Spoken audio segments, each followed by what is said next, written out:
Hello, I'm Mark Haglund. Mark Haglund's Fine Art and Starry Night Art on Etsy. And you can find my fine art site, Mark Haglund's Fine Art, at markhaglund.com. So today I'm going to show you one of the methods that I use for capturing images. I'm going to capture this image on a scanner like I did for my Kickstarter project. So I'm going to show you how this works. I also use photography, but for this one I'm going to show you how I captured this particular image. Typically you can buy prints from me at my Etsy site and get digital images from my other Etsy site.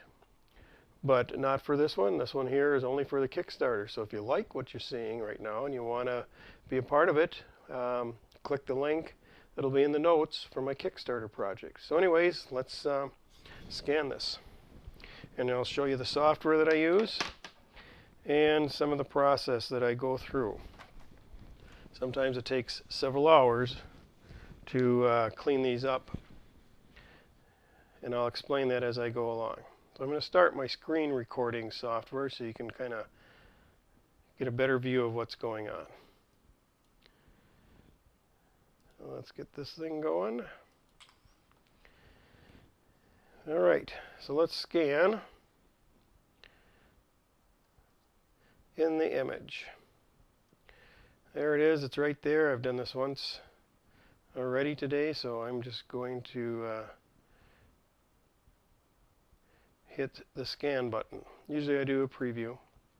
Don't need to. I scan it into print image matching TIFF file. Just gives me more information. TIFF files are better than JPEGs when it comes to gathering information. So that's what I scan it to. It goes into a specific folder on my hard drive. Where all my scans go, and I save my scans for as the original image in their original form. Whenever I edit them, they go into another file, and then they become a high resolution print. So let's find the image, and there it is. Open it up. I use Photoshop Elements to do my editing. The first thing I do is I go in and clone out my signature. I do that because I'm going to sign it anyways, okay? So there's no point in having two signatures there. It confuses people. So I just get it right out of there. And this one actually looks pretty good, but it's not quite saturated enough. And I could use the Adobe software to do that, but I have Google's Nik software, which is a suite of a whole bunch of different filters and photo editing things that you can use. It's just a wide variety of stuff. It's really, really nice system. So anyways, I'm going to use Vivesa. That's one of their packages. What I like about this system is it divides the picture for you. So instantly you can see what effect that you're making on it and what it was, what it is.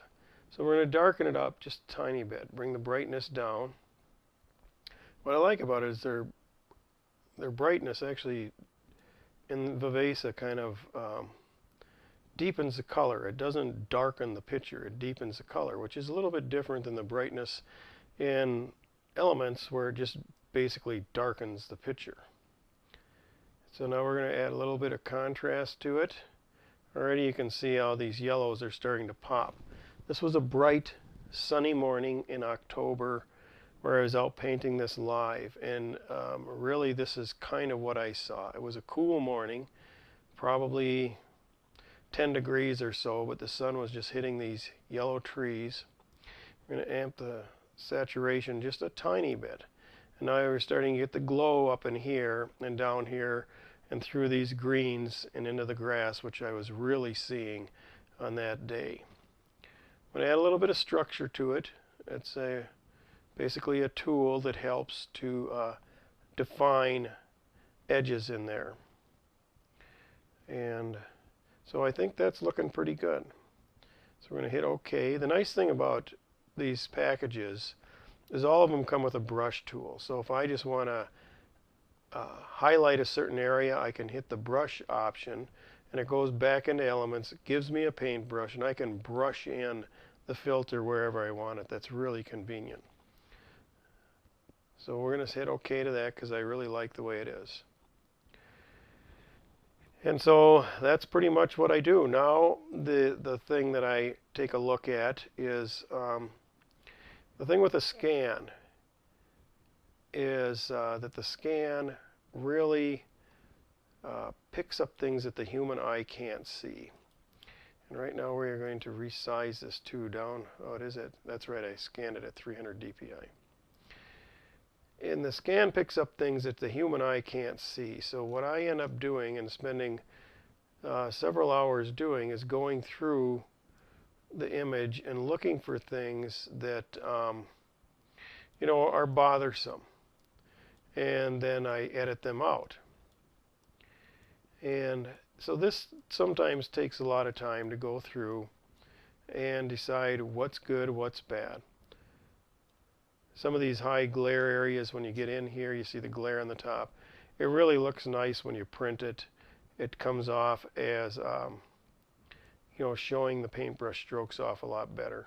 It's not quite as white in the print as you see on screen. But even things like this, I might, you know, take my clone tool in here and just take that little bit of white off the edge. It helps to just finish the painting up a tiny bit, because I don't mind, and I know it's covered by a frame, but if it's a print, you know, that frame is not there, and so it's good to go in. I go in and try and clean these up a little bit. So I'm not going to go through the whole process of cleaning it up, because it does, like I say, take hours. And then usually I print one, and then I go over it with a fine-tooth comb to make sure it looks good. So that's pretty much the process. I save it. This one I'm not going to save. I already have it saved already. And we're going to exit out and shut down the screen machine.